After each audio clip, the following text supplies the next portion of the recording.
Innovators, entrepreneurs, and leaders who never give up, never abandon your aspirations, and always strive for a better tomorrow. Today, we come together to celebrate what is happening here in India, what is happening in the United States and all over the world. Entrepreneurs are revolutionizing our economies and improving our societies. You are rewriting the rules.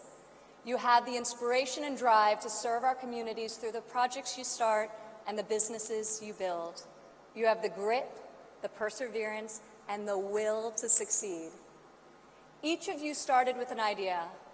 You've worked long days and nights to code the next robot, create the next app, find the next cure, and discover the next breakthrough to improve the lives of millions of people. Some may have tried to convince you that the risks are too great, the rewards too small. But you are here today because you are not afraid to fail. You want to own your future. So I want to congratulate you on all that you have already accomplished.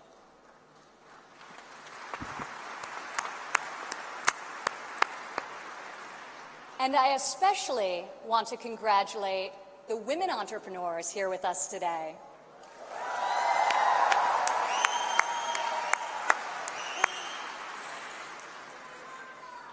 Thank you. This year's summit is focused on a theme that is key to our future: women first, prosperity for all. I'm proud to say that for the first time ever, women make up the majority of the 1,500 entrepreneurs selected to attend this summit. I see all of you out there. Only when women are empowered to thrive will our families, our economies, and our societies reach their fullest potential. As a former entrepreneur, employer, and executive in a male-dominated industry, I've seen firsthand that all too often, women must do more than their male counterparts to prove themselves at work, while also disproportionately caring for their families at home. After my father's election, I saw an opportunity to leave my businesses for the privilege of serving our country and empowering all Americans to succeed. Our administration is advancing policies that enable women to pursue their careers and care for their families, policies that improve workforce development and skills training, and policies that lift government barriers and fuel entrepreneurship so that Americans can turn their dreams into their incredible legacies. In the last decade, women have made remarkable strides in starting new businesses. Globally, between 2014 and 2016, entrepreneurship activity amongst women has increased by 10%. In the United States, within the last decade, the number of women-owned firms has grown by 45%.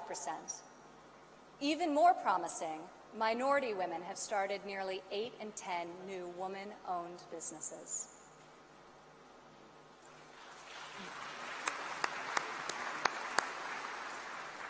Today, more than 11 million women in the United States own businesses. They employ nearly 9 million workers and generate over $1 trillion in revenue.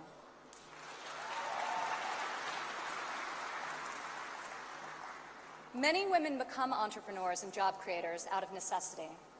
Some weren't given the flexibility they needed at work to care for their families. Others lacked professional sponsors or weren't given a fair shot at a promotion.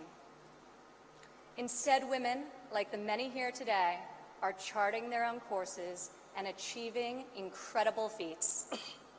Fueling the growth of women-led businesses isn't simply good for society, it's good for our economy.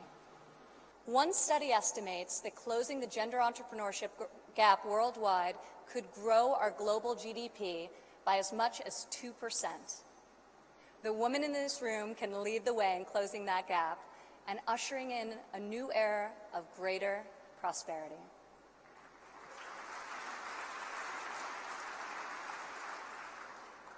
Yet despite the soaring rate of female entrepreneurs, women still face steep obstacles to starting, owning, and growing their businesses. We must ensure women entrepreneurs have access to capital, access to networks and mentors, and access to equitable laws. In developing countries, 70% of women-owned small and medium-sized businesses are denied access to capital.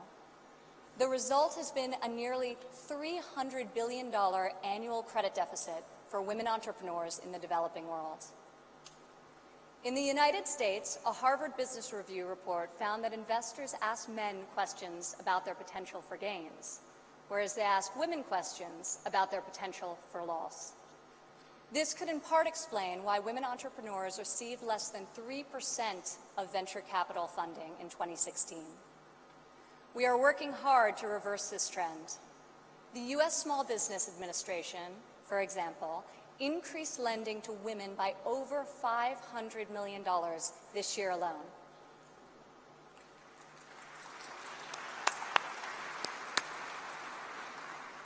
When it comes to networks and mentorship, roughly half of women in the United States say they have difficulty finding a mentor.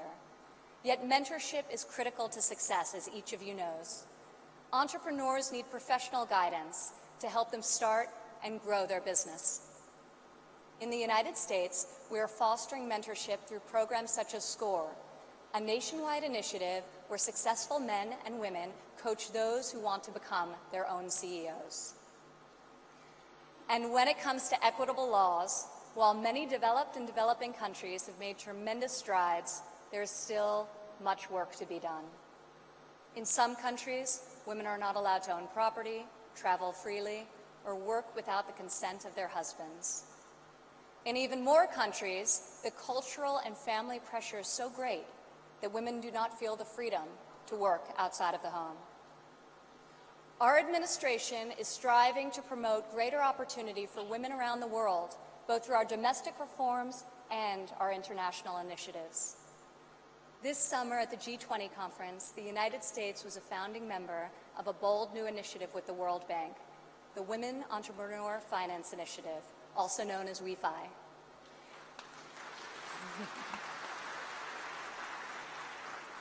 This facility provides access to capital, networks, and mentorship for women in developing countries.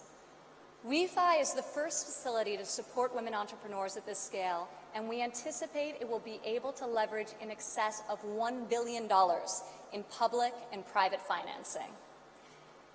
This facility also seeks to address the legal and regulatory barriers that limit opportunities for women entrepreneurs.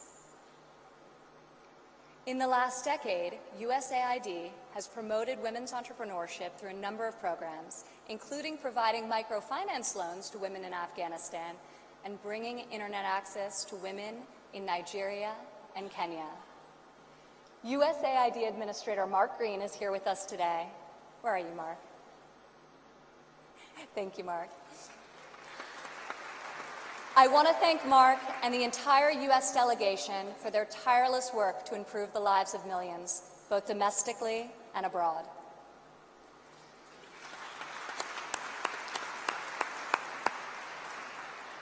Further, as each and every one of you can attest, this summit is yet another powerful example of a U.S. initiative that connects entrepreneurs around the world with investors who believe in your mission and will champion your success. I want to thank the U.S. business leaders who have traveled all the way to Hyderabad for this inspiring event. I also want to congratulate the more than 350 American entrepreneurs who were selected to be with us here today to represent America's brightest talent.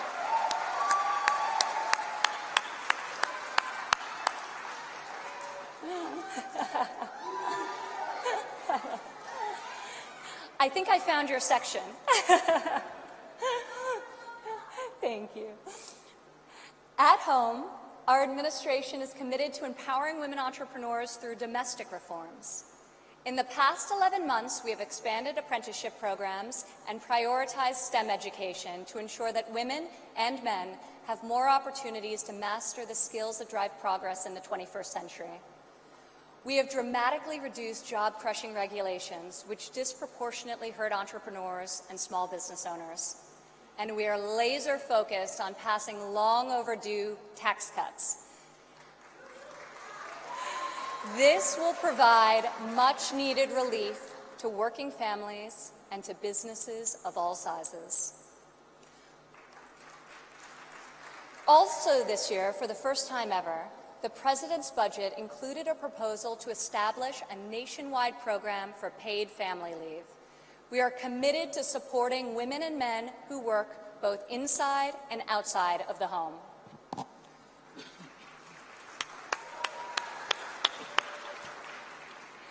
When women work, it creates a unique multiplier effect. Women are more likely than men to hire other women, to give them access to capital, mentorship, and networks. Women are also more likely to reinvest their income back into their families and their communities. Here in India, I want to applaud Prime Minister Modi for his firm belief that the progress of humanity is incomplete without the empowerment of women.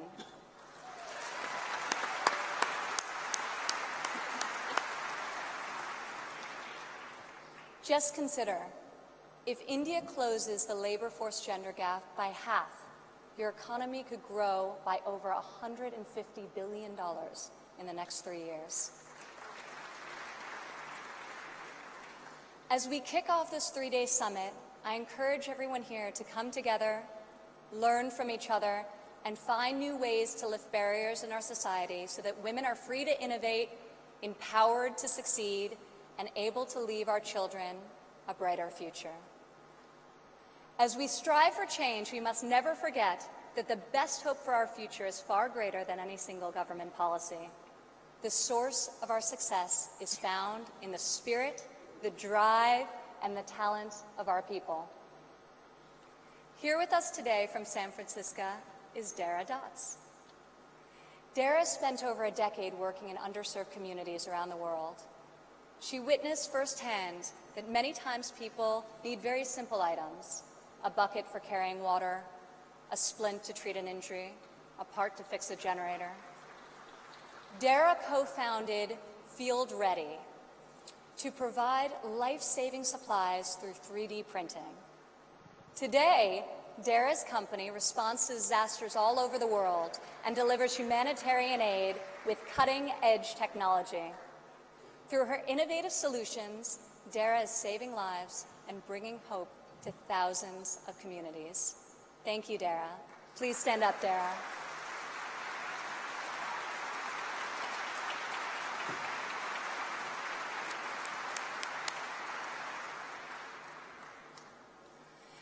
Rajlakshmi Bhartakar joins us from Bangalore, India. She decided her own solution to better monitor his health. Stand up.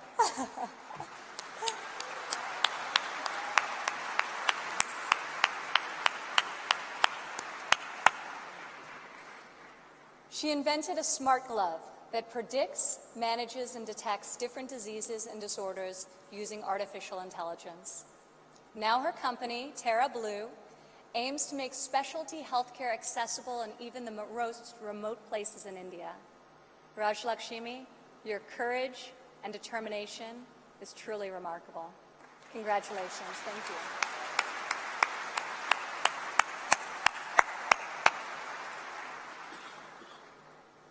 Also here with us today is Rayan Karmalova from Azerbaijan. Rayan, please stand up.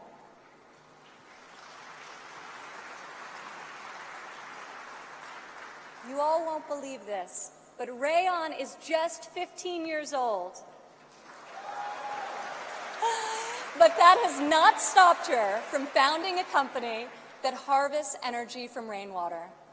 Rayan has a powerful motto: light up one house at a time. Rayan, each home you light up is illuminating the world. We are inspired by your brilliance and your hard work. Thank you.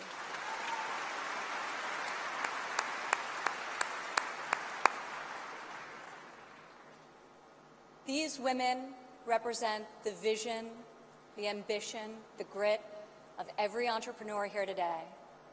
You are saving lives, creating jobs, and bringing hope to our communities. You are transforming our societies one business and one customer at a time. You prove to the world that we have the power to rise above the challenges of our day and to pioneer new pathways forward, and to leave our mark on this moment in history.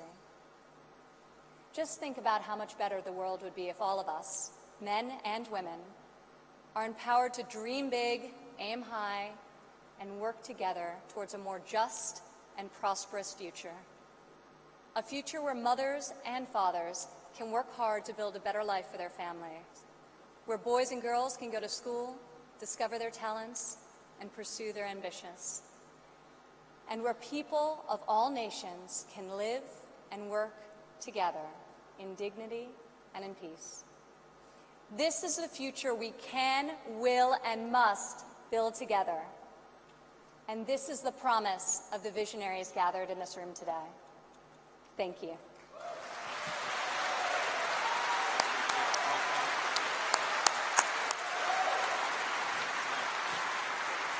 Thank you, Ms. Ivanka.